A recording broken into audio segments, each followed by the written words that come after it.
10.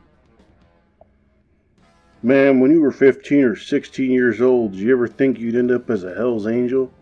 How did I get screwed up with you guys anyway? Christ, I got out to the army and came back to Richmond. Started riding a bike around, wearing my chinos and clean sports shirts, even a fucking crash helmet. And then I met you guys. I started getting grubbier and grubbier, dirtier and dirtier. I couldn't believe it. And then I lost my job, started spending all my time either going on a run or getting ready for one. Christ, I still can't believe it. Pat D, a Richmond Hell's Angel. What do you mean by the word right? The only thing we're concerned about is what's right for us. We got our own definition of right.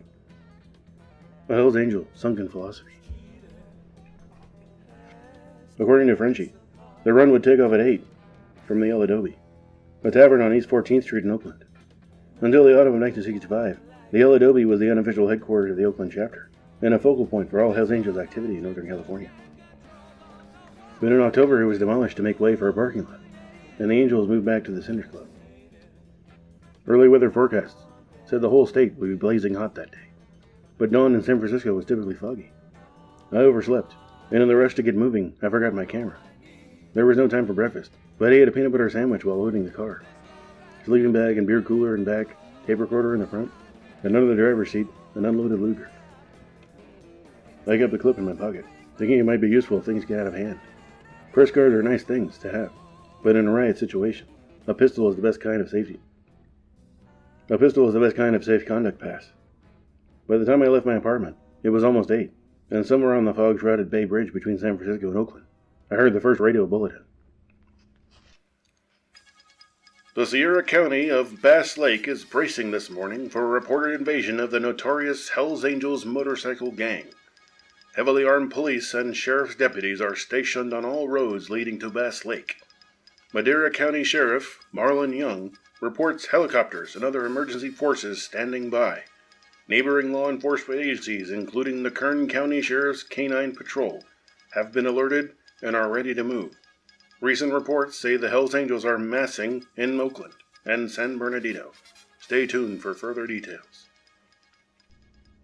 Among those who made a point of staying tuned that morning were several thousand unarmed taxpayers en route to spend the holiday in the vicinity of Bass Lake in Yosemite. They had just got underway, most of them still irritable and sleepy from last-minute packing and hurrying the children through breakfast, when their car radios crackled a warning that they were headed right into the vortex of what might soon be a combat zone. They had read about Laconia and other Hells Angels outbursts, but in print, the menace had always seemed distant, terrifying, to be sure, and real in its way, but with none of that sour stomach fright that comes with the realization that this time it's you. Tomorrow's newspapers won't be talking about people being beaten and terrorized 3,000 miles away, but right exactly where you and your family are planning to spend the weekend. The Hells Angels. Blood, gang rape, glance over at your wife, your children in the back seat. Could you protect them against a gang of young toughs gone wild on booze and drugs? Remember those pictures? Big ugly street fighters not even afraid of police, loving a fight, swinging chains and big wrenches, knives, no mercy at all. The bridge was crowded with vacationers getting an early start. I was running late by 20 or 30 minutes. When I got to the toll plaza at the Oakland end of the bridge, I asked the gatekeeper if any Hells Angels had passed through before me. "Dirty sons of bitches are right over there," he said with a wave of his hand. I didn't know what he was talking about, until some 200 yards past the gate, when I suddenly passed a large cluster of people and motorcycles, grouped around a gray pickup truck with a swastika painted on the side. They seemed to materialize out of the fog, and the sight was having a bad effect on traffic. There are 17 eastbound toll gates on the bridge, and traffic coming out of them is funneled into only 3 exits, with everyone scrambling for a position in a short high-speed run between the toll plaza and the traffic dividers about a half-mile away. This stretch is hazardous on a clear afternoon, but in the fog of a holiday morning, and with the dread spectacle suddenly looming beside the road, the scramble was worse than usual. Horns sounded all around me as cars swerved and slowed down. Heads snapped to the right. It was the same kind of traffic disruption that occurs near a serious accident, and many a driver went off the wrong ramp that morning, after staring too long at the monster rally that, if he had been listening to his radio, he'd been warned about just moments before. And now, here it was, in the stinking tattooed flesh. The menace. I was close enough to recognize the gypsy jokers, about 20 of them, milling around the truck while they waited for late-running stragglers. They were paying no attention to the traffic, but their appearance alone was enough to give anyone pause. Except for the colors, they looked exactly like any band of Hell's Angels. Long hair, beards, black sleeveless vests, and the inevitable low-slung motorcycles, many with sleeping bags lashed to the handlebars, and girls sitting lazily on the little pillion seats. It was 8:15 when I got to the Audiobook. The parking lot was full of bikes. I had stopped at a diner in downtown Oakland to fill my canteen with coffee, and to let the outlaws get mustard.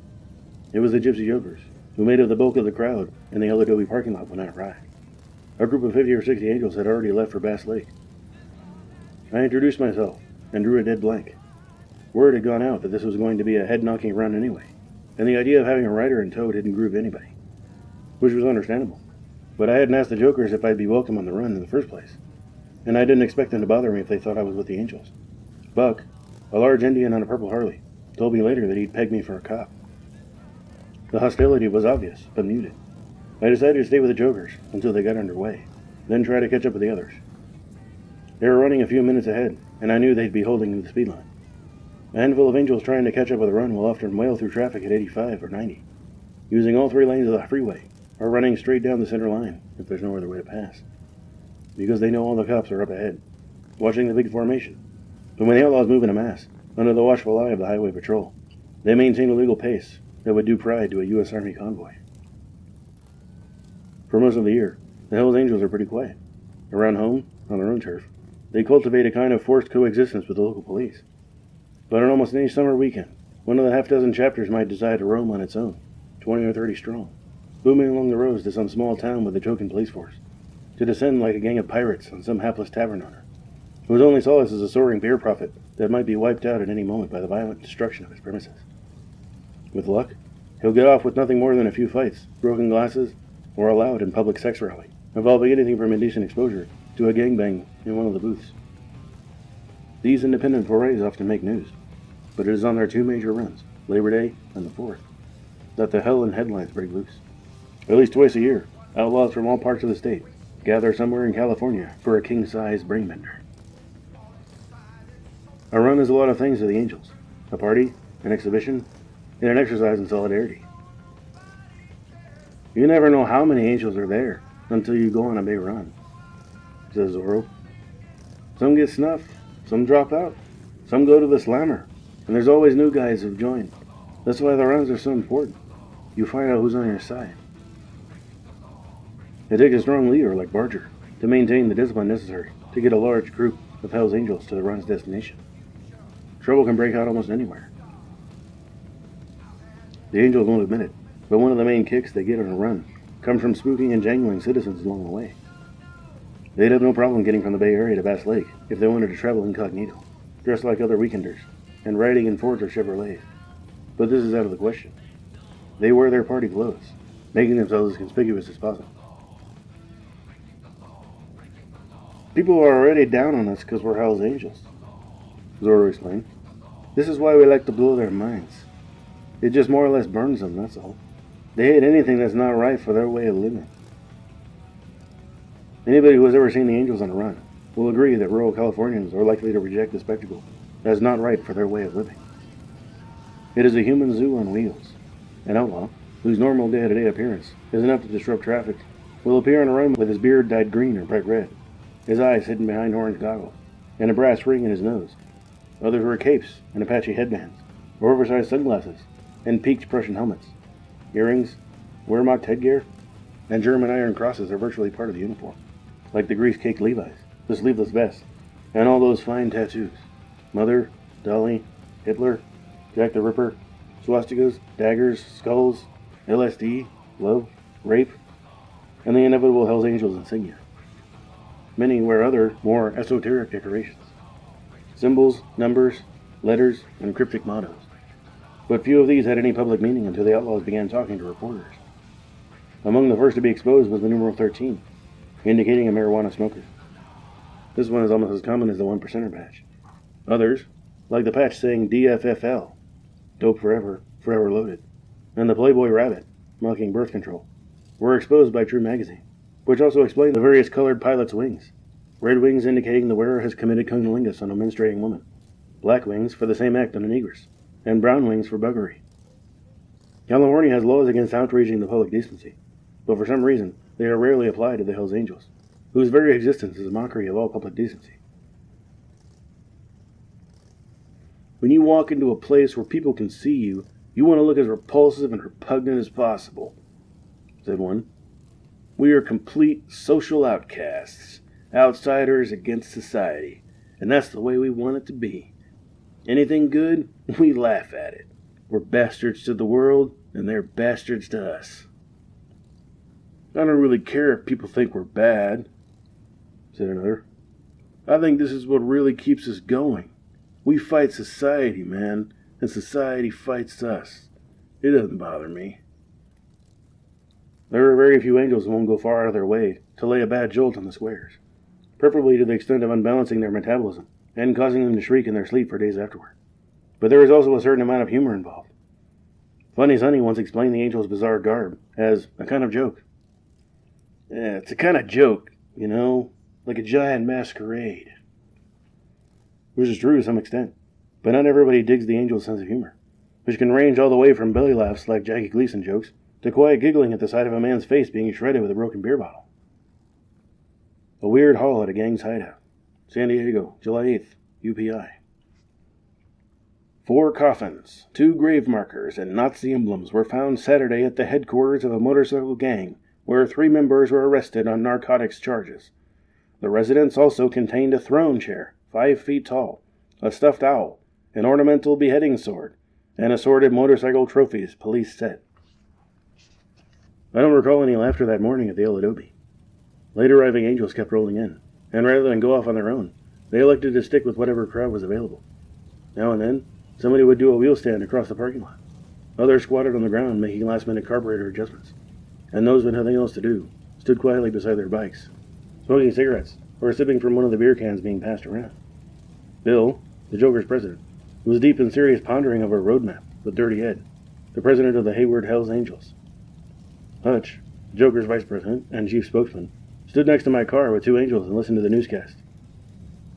Man, those mothers up there are double shook, said one of the angels. I just hope they don't hide the broads. The certain knowledge that an emergency force of cops and dogs was waiting for them, a knowledge now reinforced by radio bulletins, had already made a difference in the makeup of the run. Many, who would ordinarily take their old ladies, had left the girls behind, in case of a serious clash with the law. Getting locked up in a county town is bad enough if you're on your own. But to have your wife or girlfriend locked up in the same jail, instead of back home to call lawyers and bondsmen, is a kind of double jeopardy the angels have learned to avoid. When I found such perennial double packers as Sonny, Terry, Tiny, Tommy, and Zorro, without their women, I realized the outlaws were expecting real trouble. But instead of trying to avoid it, as they often have in the past, this time they were determined to meet it head-on. It ain't that we're really so hot for Bass Lake, said Borger. But with all the newspaper and radio stuff saying they're laying for us up there, we can't back out. This is one run we have to make, or they'll never give us any peace again. We don't want trouble, but by God, if it comes, there won't be nobody able to say we ducked out. This was the kind of talk that was making the rounds in the parking lot, when the 8:30 radio alert led to the rock and roll song called A World of Our Own.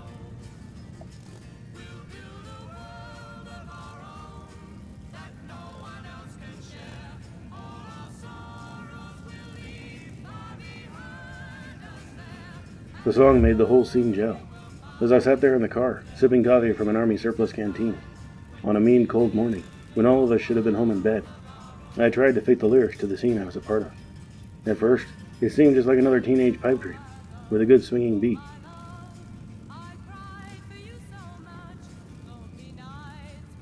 A world of our own. And then, sweet Jesus, it dawned on me that I was right in the middle of it, with a gaggle of righteous dudes that no man could deny. Weird float song on the rising tide. Giant boppers, wild ones, motorcycle outlaws. I had a feeling that at any moment a director would appear, waving cards saying cut or action. The scene was too strange to be real. On a peaceful Saturday morning in Oakland, in front of a dumpy Turkish-looking bar, this weird hell broth of humanity had gathered, wearing labels saying Hell's Angels and Gypsy Jokers. And now, they were anxious to shove off on their annual Independence Day picnic, a monster rally too rotten for Hollywood. crude parody of the crazy cool melodramatic scene that Brando had already made famous. Yet the action was certified by Time, Newsweek, and the New York Times. It was at least that real. Grant Wood might have titled it American Modern, but there were no artists on hand, no photographers, nor legmen for the New York press establishment. Here was the radio, chattering crazily about the impending destruction of a California resort by an army of 500 motorcycle hoodlums, and not even a wire service stinger was there to get a first-hand report. As it turned out, the press was getting the story from the police, by telephone, which seemed odd in light of all the advanced publicity they had whipped up. Finally, the Joker president gave the word, and we thundered out of the parking lot. The lead bikes peeled off into the street, and the others followed, whooping and gunning their engines, but the noise died down almost instantly. By the time the formation turned onto the freeway, just a few blocks away, the riders were strung out 2 abreast in each lane, holding a steady 65 miles an hour. Everybody looked grim and purposeful. There was no talk at all between riders. Here's the man who doesn't have any identity, but tonight he has the Los Angeles Police Department and the Los Angeles Fire Department upset. He has the National Guard called out. Tonight he is somebody. Tonight he has an identity. Reverend G. Mansfield Collins, a Watts minister, speaking in the wake of the 1965 riots. As the most reprehensible celebrities in years, it was inevitable that their trek to Bass Lake would draw huge crowds of horrified burghers all along the route. In Tracy, a town of about 11,000 on US 50, people ran out of the stores to get a better look. I was standing in an air-conditioned liquor store, buying beer, when the outlaws rolled through town. "Good God Almighty," said the clerk. He rushed to the door, throwing it open, and let in a blast of noise and hot air from the street. He stood there for several minutes with his hand on the arm of a customer who moved up beside him. All of downtown Tracy was silent, except for the roar of motorcycle engines. The outlaws passed slowly down the main street, as if in review, keeping the tight formation with no talk and strictly deadpan. Then, at the eastern city limit, they accelerated up to 75 and roared out of sight. In Modesto, on US 99, in the Central Valley, there were crowds on the sidewalks and photographers in downtown intersections. Some of the photos later appeared in the Associated Press Wire. Wonderful shots. Independence Day in California, with the natives taking to the hills, done up in the latest West Coast styles. While the main cluster of outlaws rolled in lawful splendor toward the destination, there were others, late-running stragglers, and double-tough independents who were hustling to catch up. Somewhere near the Manteca turnoff, a quartet of hangmen from the El Cerrito came thundering past. They materialized out of traffic in my rearview mirror. I saw them coming before I heard the noise, and suddenly they were right next to the car, filling the sunshine peace of the morning with a roar that drowned out the radio. Traffic veered to the right as if to make room for a fire engine. In front of me was a station wagon with several children in the back. They pointed excitedly as the hoodlums passed, almost close enough to reach out and touch. The whole line of traffic slowed down. The bikes went by so fast that some people probably thought they'd been buzzed by a low-flying crop duster. But that wouldn't have bothered anyone for more than an instant. What made the sudden appearance of the outlaws unnerving was the element of intrusion. The Central Valley is healthy, rich-looking farmland. There are hand-painted signs along the road, advertising fresh corn, apples, and tomatoes for sale at wooden stands. In the fields, tractors moved slowly along the furrows, their drivers shielded from the sun by yellow umbrellas mounted above the seats. It is atmosphere as congenial to crop-dusting airplanes as to horses and cattle, but not to outlaw motorcyclists. They seemed as out of place as a crowd of black Muslims at the Georgia State Fair. The sight of these refugees from big city saloon society running around loose in Norman Rockwell country was hard to accept. It was brazen, unnatural, and uppity.